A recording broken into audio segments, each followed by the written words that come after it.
All right, looks like we got ourselves a little May update for the Bannerlord mod, The Old World. This is a mod that's going to be bringing Warhammer into the world of Mount & Blade 2 Bannerlord. If you haven't seen my video on it, you can see that link in the upper right corner.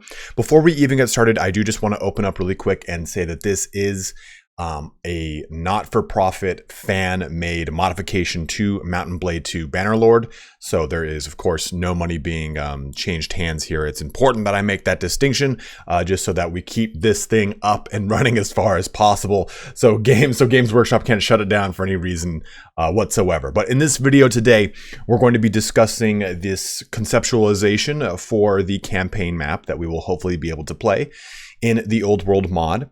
Then we're going to go through some 2D screenshots, some 3D screenshots, and then some screenshots of the scenery. And you can find those all bookmarked in the timeline and the description for the relevant chapters. You can just go ahead and jump forward to any one of those that you so wish. And I'm going to be providing you guys a link to the ModDB website so that you can actually take a look at all of the screenshots that they released for the May update. There is quite a few. I think there's something like over 70 some screenshots. So there's a plenty of stuff to go into. So let's start off here with talking about the campaign map for the Old World, the Mount & Blade 2 modification. So with this campaign map, and again, this is all very much a work in progress. None of this is set in stone. They just wanted to have an essential working framework that they could build the actual map in the game off of. Very similar to Bretonnia, the Game of Thrones mod, and plenty of other mods that use a custom built campaign map. This is going to be doing the same thing here in the Old World. And the big things to look at on this map are Stirland up here, Sylvania over here, and Averland. They were saying the moot is not really decided upon, so just don't even really focus on that. But this gives you an idea of the initial foray into this mod, that they have said, hey, we do plan on adding stuff like dwarfs, greenskins, Norska/Chaos, other elves, Bretonnia you'll even see in some of these pictures. So there are plenty of further expansions onto the planned campaign map, but they said they wanted to start with a very easy, I guess you could say, framework in both Empire and the Vampire counts because they're recognizable foes. And as far as modding goes, they're easier to achieve than, say, a dwarf or a greenskin. So the orcs as it is. So this is our initial kind of outline for the campaign map, the conceptualization. So just to give you guys a really cool idea, you know, you've got the this more important cities in Stirland, in Averland, and Sylvania, of course, Castle Drakenhof itself, a big player in the game of Sylvania.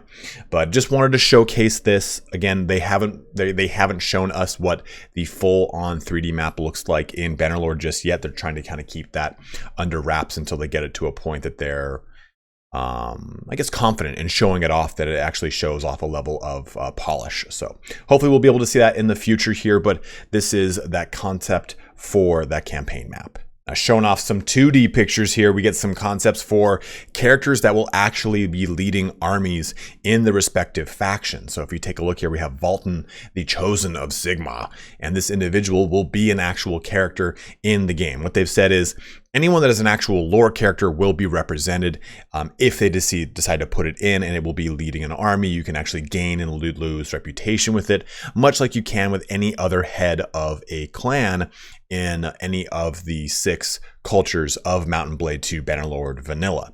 So it's really cool to be able to interact with Vultan with this awesome badass gold armor with the huge sweeping eagle on the shoulder, the scarred up faces. So it's got a really cool aesthetic to it, right? And Vultan is one of those characters from Warhammer that is just, you just wanted him to be so cool, and they decided to write him so crap towards the end. So it'll be cool to see him represented in the Old World and finally kind of get his comeuppance without getting headbutted in the dick by Grimgor. But that's neither here nor there. Some other characters that we get to see here today are also Heinrich Himmler, one of the other more important and famous characters from the Vampire Counts. A great character to be seeing because we've already seen Manfred von Karstein in the mod when we take a look at its initial foray. Today we'll also be seeing another one of those important von Karstein characters in just a bit here. But we get Heinrich looking all great with a lovely apron here. Definitely got that from William Sonoma. Some nice adorning skulls on the shoulder pieces. He definitely looks like he's ready for the gala. Moving over to the Luther Huss, the individual who finds Vultan, as Vultan kind of is the only survivor of a Beastman attack back in the older lore for Warhammer Fantasy. And Luther's looking pretty good here as a exalted warrior priest of sorts. It has nice finger protection for those of you that want to flip off a bird, but it's going to be cool to see these characters come to life in the mod. And what they said the big focus here for the May update was trying to build out more assets, and with those assets be able to then custom build even more. So basically by kind of creating this catalog of items that they can then kind of piece together and make more modular into other items, it helps speed up their development process. And that was the big focus here for the May update.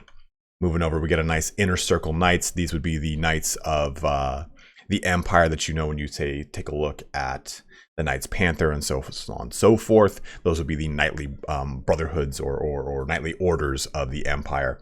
And the Inner Knights are, of course, the more prominent ones, the more prestigious ones. So we get some examples here. And we're going to see even more of those when we jump into the 3D models. But we're going to look also too at some Blood Knight horses. Of course, the antithesis to the Empire Knight is that Blood Knight, and these guys are so badass on the tabletop. They're one of my favorite characters from the 6th edition Warhammer lore, as the Blood Dragons are my favorite vampire bloodline. And we get them finally kind of re-represented in Age of Sigmar, and they're probably one of some of the coolest models I've ever seen. And if you played this in tabletop, you remember that buying a box of these, 5 of these, was $100. It was ridiculous, or like 60 quid. They obviously reduced that price for Age of Sigmar, but still, it's going to be awesome to see these represented in the old world. Now we also get a cool White King here, and just looking great. Like the White King is such an awesome character too from a lore perspective, so it's cool to see at least a 2D representation of this guy so far. And we kind of get the main White King with Krell, right? We've already seen him in the game. He looks awesome. He looks badass. So we get a lot of those repeating motifs in that character being brought to life here with the White Kings. And now we're going to move into some 3D portions of this. So looking at some 3D assets, we're going to take a look at some shields on both sides, starting with the Empire. We get a bunch of different variations here. So I wonder if they're going to need to use supplementary mods to this, and I guess it's a question I can ask them, is like, hey, would POC color randomizer need to be activated in order to have these different heraldries on everything? I'm not really sure. Maybe they can actually bake that into the mod itself. So it'll be cool to see if we can get varying heraldry on some of these units, maybe depending on their unit tier. Like, okay, is it a noble unit, is it a generic unit, so on and so forth. But we also get some vampire shields, and we've seen some representation of these already in the game for the vampire general. We take a look at those when we were looking at the actually not the vampire general, on Manfred. We've also seen some different undead shields on the actual Death Guard themselves to see their actual shields. I'm sorry, Tomb Guard, Death Guard, Tomb Guard, Death Guard, Grave Knights, Grave Guard, it's Grave Guard. I swear I know all these things. There's like 50 guards in Total War. I'm sorry, well, in Total War Warhammer, but in Warhammer Fantasy, there's Phoenix Guard, there's Death Guard, there's Tomb Guard, there's a guard for everything. So excuse my confusion there, but we get the Grave Guard shields, but also vampire shields. We get Vlad von Karstein here, looking pretty good. Has a nose, so he's one-upped in the world here. He's kind of stepping back into some plastic surgery. He's got some work done, and it's looking pretty juicy. So we've seen now Manfred, we've seen Vlad, we've seen an Empire General and a Vampire General represented as 3D models. Now we've also seen today here the 2D models for Luther Huss, for Vultan, so we get some Empire characters coming in. And we've already seen Gal Maraz, so needless to say, of course, Karl Franzia slapping the bag will be a big part of the mod, I'm sure. Now, we also get a cool Empire General with an amazing looking helmet. Like, I love that helmet so much. Like, I love that it's got an actual skull visor on. It looks like if it was an actual moving helmet, it would be an articulating helmet that would, or the visor would move up over so you could actually see the character's face. It would be, of course, you can't do that in the game, but just an awesome little touch of detail there. I'm really stoked for some of these models. We also get the Knights of the Blazing Sun, which would, of course, not be a character. It would be a unit. And again, guys, keep in mind, these are all work in progress. It's mainly the big goal here was to create these assets so they could then be manipulated further, and it helps speed up that production. Because with the Knights of the Blazing Sun, we also get some Khorne warriors. Now, we haven't seen a whole ton of chaos and how it will be represented in the old world. They have said, like, you know, we do want to do it, but this would be the only time we've seen the Khorne warrior outside of another 2D conceptualization of this exact same pose and everything. So I'm stoked to see too how they might tackle some of the bigger things like chaos demons if they decide to do that. But nice to see some juicy Khorne warriors here. And we also get a Dog of War with the heavy plate armor, getting that same kind of style from the Khorne warrior, but bringing it into the Dog of War, Tilia Estalia type of aesthetic. And we get some horses. The Royal Empire War Horse, probably something that we would see on Knights of the Inner Circle, maybe Knights of the Blazing Sun, depending upon how that's going to be configured. Also, Knights of Mor horse armor. That knightly order here that's dedicated to Mor, the god of death for the Empire. Even further, though, we get the Black Steed for the Knights of Mor. So a lot of really cool touches have been sprinkled into this when it comes to the overall 3D approach for the old world. You can see that this is such a labor of love. And if you do want to get involved, I've provided all the links in the description and the pinned comment. Please go check out their Discord, check out their ModDB. Again, it is not for profit. It is pretty much just strictly a, I guess a hobby. Like, it's a labor of love, like I said earlier. So these guys are just doing this because they love Warhammer so much, and it's great to see it brought into Bannerlord. Lastly, though, I want to take a look at some of the scenery, some 3D renders from the villages of both the Empire and the vampires that we'll be able to take a look at here. And I went pretty low tech, as you guys can see. I'm just using a web browser to do this. It's a little bit easier so I can talk about each thing and kind of highlight stuff. But you see this really awesome dock here for the Empire Village. Like, this has a lot of layers to it. So hopefully if we get a siege rework in 1.6 or something soon, this will all play into making these very elaborate terraced multi-level villages and forts and towns even more exciting to siege in the old world mod. We also get to look at this little bad boy, right? Bieberhoff, not to be confused with Justin Bieber, because he is a Canadian that makes weird music that I just don't like. But we get a lot of really awesome parapets. We get this really cool sheltered palisade over here. Like, there's so many things going on in this fort, and I love it. Like, I just love the detail that they've poured into this. Now it's switching over to a vampire town. We get a lot of the same aesthetics that we've seen replicated across a lot of Warhammer representation, right?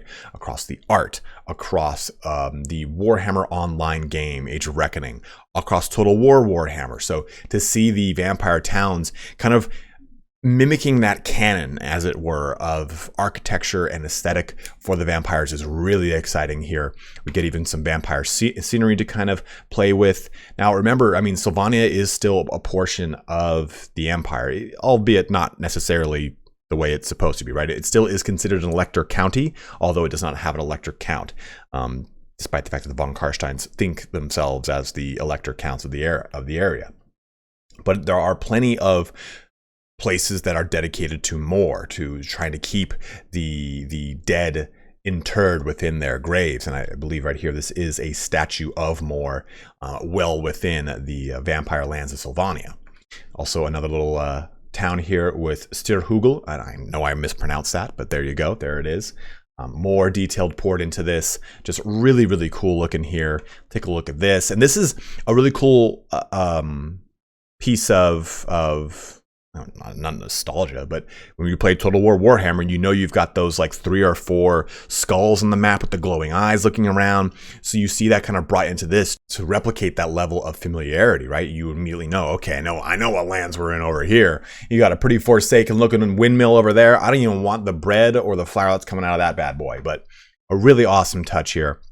Really excited to show you guys more of this mod as it develops. I'm really excited to actually get my hands on it as an actual playable version of the game. They're not there just yet, but as I keep saying, guys, please check out their Discord, their ModDB. Both are linked in the description and the pinned comment. If you have any questions, please by all means leave a comment below. I know the gentlemen who are in control of the mod will take a look and answer if they can. And if I can, I maybe will answer. Who knows? I don't really know a whole ton about the back end to tell you much, but definitely wanted to give you guys an update here on how the Old World mod is progressing, because it is looking juicy. But as always, guys, thank you so much for watching here today. Don't forget to comment, like, subscribe, all that fun action, but have a good one and take care.